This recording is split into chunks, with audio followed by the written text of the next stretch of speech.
Et bonjour tout le monde, on se retrouve aujourd'hui pour un pack unboxing sur une pièce Merhaven. Et voici Thomas. Donc elle m'est tombée dans les mains parce qu'elle était ouverte. Hein. Du coup moi j'ai réussi à récupérer Babo. J'ai Babo. Le fameux Bill Bokeh qu'on parlait dans les vidéos. D'ailleurs, ce qui est marrant, c'est qu'à un moment donné dans le manga, il le prend pour faire le Bill Bokeh et tu vois sur la pointe là où il est dans sa bouche, l'autre qui tient avec les dents pour dire ah je suis pas un Bill Bokeh. C'est le seul artefact qui parle. C'est le seul artefact parlant de tout l'animé. Il n'y en a aucun autre, il n'y a que celui-là d'ailleurs, c'est une pièce unique d'après ce que j'ai compris. Alors, elle va se poser comme ça. Donc Babo. Elle est bien faite celle-là. Hein?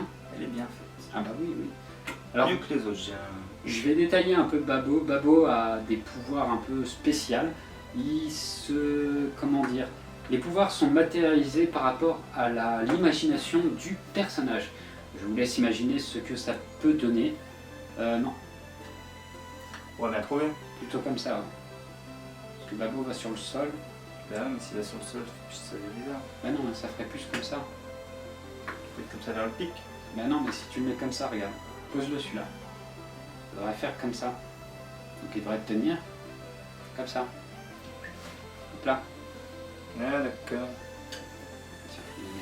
Je vois ce que tu veux dire. Voilà. Donc du coup, je vous laisse imaginer dans le manga, c'est assez spécial à un moment donné. Babo se transforme en gonzesse. Hein. Genre l'imagination du héros, hein. Donc en gonzesse, hein, on va pas faire l'image. Hein. C'est une hileuse. Hein. Ça par contre c'est le seul fait, c'est qu'il a développé des pouvoirs.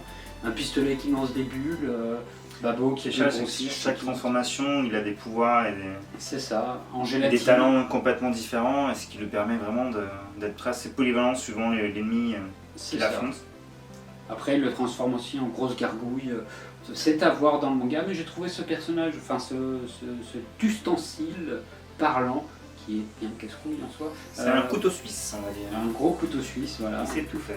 En tout cas, niveau finition figurine, les détails y sont. Hein. Franchement, le marteau a les trous pour mettre les pierres, la massue, Bill Bokeh. Le héros, oui, les fameuses pierres c'est ça, pour améliorer son marteau. Voilà, que tu incrustes, tu peux en mettre 8. Hein. C'est ça, 4 à chaque côté. C'est ça. Et Ginta, lui, est bien fait. Franchement, c'est plutôt pas mal. Bon, à part la chaîne qui est un peu branle la couille avec Babo. Mais ça, c'est autre chose. Niveau finition, elle est bien. Moi, j'aime bien. Je l'apprécie. Hein. J'avais pas vu trop la gueule du héros. Il a la gueule du manga. Ça n'a rien à dire. Hein. Là, sur le coup, il est plutôt bien. Mais c'est pas mal. C'est pas mal, une petite figurine avec toutes les autres que j'ai fait voir. J'essaierai de mettre une espèce de... Oui, un décor enfin. Un décor, ouais. Un pseudo château avec un décor derrière. Voilà, on pourra mettre le fou en hauteur. C'est ça. Enfin, le fantôme. Le fantôme en hauteur, au milieu, puis essayer de reprendre la photo. Ça pourrait être sympa, d'ailleurs, ça rendrait super bien. Après, bon, voilà, c'est un manga que, comme on vous l'a dit dans les autres vidéos, qui est vraiment au moins à voir une fois. Il sort du lot, il est super. Il reste quand même enfantin, faut l'avouer. Hein, c'est enfantin, mais nous pour l'époque c'était nickel. Oui, c'était l'époque. Hein, quand on regardait Naruto enfant ou ça, il n'y a pas trop la différence. Mais je pense que ça on y mettait avant Naruto, je pense. Non, c'était sorti après. Naruto c'est de 2001. Oui, c'est vrai. Ça, c'est on est pas si vieux que ça. Voilà. Il y a eu des mangas plus adultes, hein, je repense à Evangelion, il y en a plein d'autres. Hein, je ne vais pas commencer à citer tous les mangas que j'ai vus de l'époque. Hein. Surtout que moi je regardais plutôt Ranma 1/2 et Nicky Larson, hein, pour ceux qui le connaissent. Ranma 1/2, les figurines, ça me plairait aussi. Nicky Larson, j'ai pas vu le film, faut que je le voie. C'est à voir. Non, c'est pas à voir. Non. Parce que tout le monde l'a appelé. Nicky Larson, ma partie préférée pour moi c'était City Hunter. Hein. C'était après la mort de sa copine, où là c'est un côté sombre de Nicky qui ressort. Mais on m'a dit que le film Nicky Larson c'était avant justement, hein, donc il fallait prendre vraiment la rigolade. L'autre qui sort des marteaux d'un peu nulle part, je sais pas s'il y a ça dans le film. J'ai juste vu le annonce, mais ça m'a pas donné plus envie que ça. Je sais pas, il faut le voir en fait. Hein. J'ai regardé plein des live action parce que Nicky Larson c'est un live action. Il y a eu le premier avec Jackie Chan qui était drôle.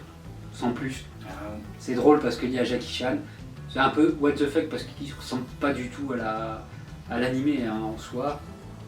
Le héros s'appelle Nicky Larson. À un moment donné, il s'amuse à faire un vieux Street Fighter. C'est marrant de le voir en Chun-Li, habillé en gonzesse. On s'arrête là, hein, voilà. Mais il faudra que je le regarde quand même pour avoir mon propre jugement sur le film. La figurine, moi j'ai rien à dire dessus, hein, tout est bon, parce que même les languettes, il y a le logo dessus et les chaussures sont détaillées. C'est pour ça que je disais que... Sa petite plaque, la plaque sur la plaque il y a Babo normalement. Après... Non, ils l'ont fait grise. Ouais, ils l'ont fait grise, en même temps c'est tout petit, hein, on peut pas leur en vouloir. Hein. Mais la figurine est sympa, on vous laissera regarder par la suite hein, les gros plans, les photos et le plateau tournant. Hein. Parce que bon, ça sera plus parlant pour vous, parce que c'est vrai que là on ouvre des toutes petites, c'est pas très intéressant. Ça sera peut-être mieux quand elles seront plus badass. Hein. Mais là c'est vraiment un gros coup de cœur que j'ai eu d'acheter du Raven, parce que ce manga fait partie des premiers que j'ai regardé après Club Dorothée. C'est ça. Club Dorothée avec Cat Size. C'est ça, ouais. Cat Size, Sailor Moon, Nicky Larson, Saint Seiya, Cobra, Albator, Ulysse 31. Il y en avait tellement. Dragon Ball. Ah oui, sans oublier Dragon Ball. Oui, bah oui, c'était le principal quand même, je suis là. Ah, c'est le meilleur. Mais j'avais fait ma petite touche Dragon Ball, c'était le meilleur. Et je dis bien Dragon Ball, pas Z, pas machin, Dragon Ball. Quand Sangoku est petit, il est petit, il a la fin, il se marie avec Chichi. Cette période-là de Dragon Ball, je crois que pour moi, c'est la meilleure de toutes. C'est la meilleure. Il n'y a pas de mieux à Dragon Ball. Moi, j'ai abandonné de toute façon. J'ai rematé plus tard, mais sinon, je matais juste la première période et après. Jusqu'à Freezer, c'est pas mal. Hein. Jusqu'à Freezer, c'est très bien. On voit Vegeta, son frère, Raditz, qui arrive sur Terre pour recruter Sangoku. Bon, Raditz, c'était pour le recruter. Vegeta, c'était pour l'éclater. Après, il faut des boules de cristal. On part sur Namek. Non et ceci est une autre histoire. Et après, il se transforme en super guerrier.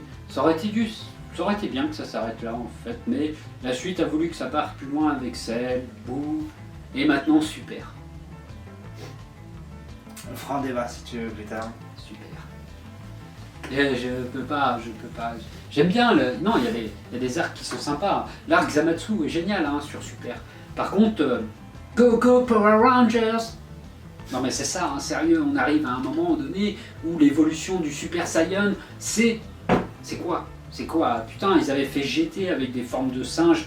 Bon, l'histoire était pas ouf, hein, GT, faut l'avouer, hein, l'histoire elle est pourrie, hein, elle est complètement nulle à chier. C'est de la merde l'histoire. Mais la transformation en Super Saiyan 4, je suis désolé, elle est plus dans le continuum que Blue, Ultra Instinct ou God. Hein. Alors God, t'as jamais vu Captain Planet à l'époque? C'est des mecs qui ont des bagues et qui les montrent au ciel comme ça, puis ça fait descendre un mec habillé un peu en métallique qui s'appelle Captain Planet. Et ben on a la même chose là, on met 5 Saiyans autour d'un et hop, pouf, on a Captain Espoir.